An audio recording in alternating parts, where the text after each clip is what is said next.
The first thing, I guess, is animal law. Most people tend to think that it's the laws about how to treat animals, and that's certainly part of it, but it's not the breadth of it. What we mean by animal law is the interactions between people and animals. And essentially, animal law is governance of the human-animal relationship. It's an inseparable relationship. And it essentially means that what affects one affects the other. There's a wonderful saying. It goes, we're multiple species sharing one planet and a related future. Welcome to the human-animal environmental relationship.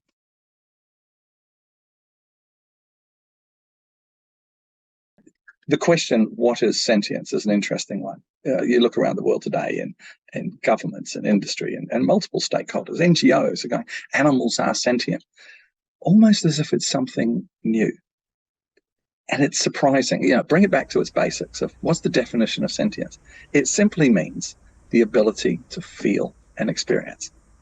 And look, as a tangential point to that, in law, wherever there's anti-cruelty law or animal protection law established, there's an implicit recognition that animals are sentient.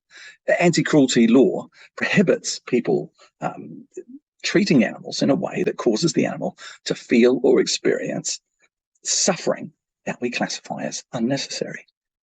So go back on that definition again. It prohibits people treating animals in a way that results in animals feeling or experiencing suffering that we deem to be unnecessary. So you see that element in that definition of anti-cruelty. And anti-cruelty has been established in Western cultures since 1822. For 200 years, the law has recognized animals as sentient. So fast forward to today and all these debates that are saying, animals are recognized as sentient, as if it's something new, kind of missing that 200 years ago, the lawmakers, the governors, and society implicitly recognized that animals are sentient. They can feel and experience, and it's foundational to anti-cruelty law itself. So if you want to progress laws that govern this human-animal relationship, then you're looking for something new. And the clue is actually in recognizing that they're sentient. Look at what sentience means. It's that ability to feel and experience. The next question is, well, what do they feel and experience, right?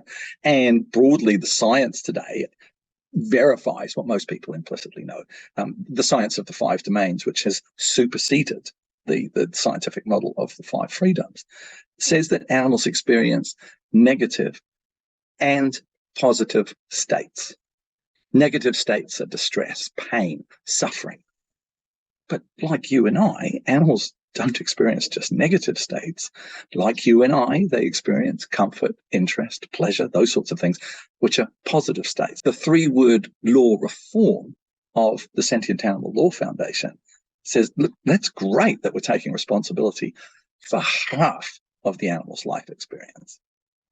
Let's apply responsibility for the other half, because that's not just good for them, for the inseparable human-animal relationship.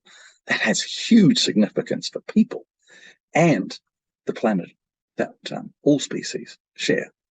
So the question, are animals sentient? That was decided literally centuries ago. The question is, what do they experience? Positive and negative states. And the real question, if you want to progress governance of the human-animal environmental relationship and put some modern tools alongside initiatives to deal with modern problems, is what will you take responsibility for? And bottling down on that just a little bit more. Will you take responsibility not just for their suffering, but will you take responsibility for their positive states as well? The answer to that question has huge consequences for them, for us, for our planet, and for our shared future.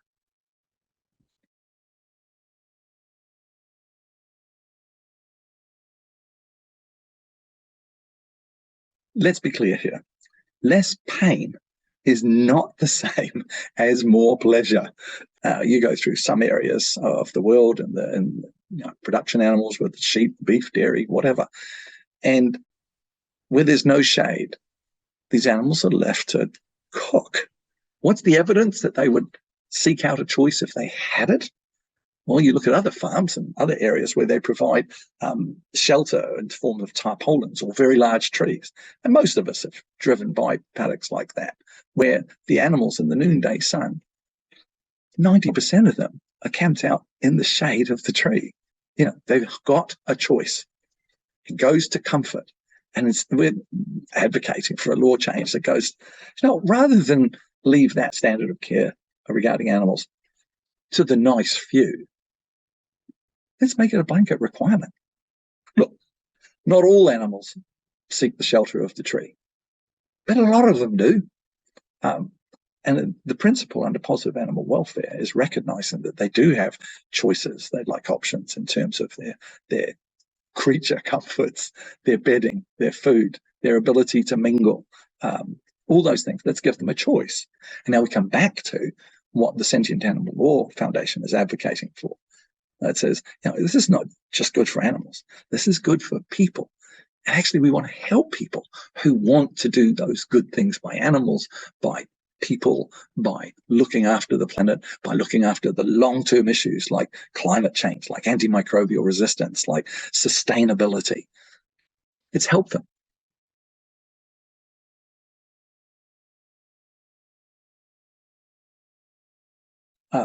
If you believe the experts, we've got about 20 years, and they're circling 2050. Look, that may sound like forever if you're 9 years old. It's a blink of an eye if you've got a hairstyle like mine. So at the Sentient Animal Law Foundation, we're going, start now. There are already those who say, do you know what? There are irreversible detriments that are already in play. That's tragic in many ways.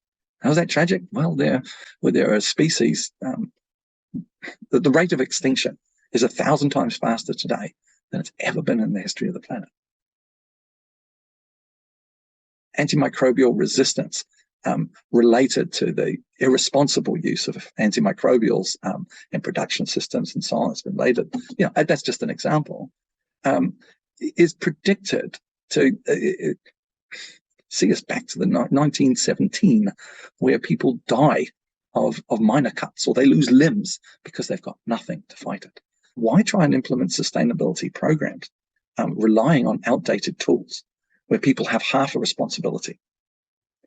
Wouldn't you want to solve modern day problems with a modern day tool to give yourself the best chance of success? And you do that with what the Sentient Animal Law Foundation describes as a simple 3-word law reform. Sentience means animals experience negative states, and here's the simple 3 words, and positive states. It's one small change. We call it a grassroots law reform. Grassroots because you make one change here that has huge positive outcomes out there because it affects all animals. It affects all people that have care, supervision, or control of animals.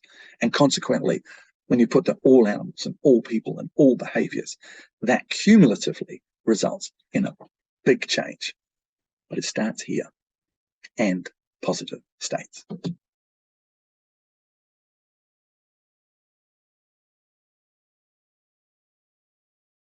What do we need? Short version, we need help with that. You don't change the world alone, right? We have a vision. That vision is a world where it's the law to give a life enjoyed, not one restricted to giving a life that's just endured.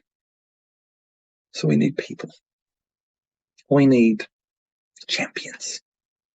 We're looking for people like us who share that vision of a world where it's the law that you give a life enjoyed, not just endured, where you teach yourself and you have this expectation of others, and you teach your children and your grandchildren, your community lives by a standard that says we do more than simply not be cruel. We live in a way that's kind. We're looking for those people.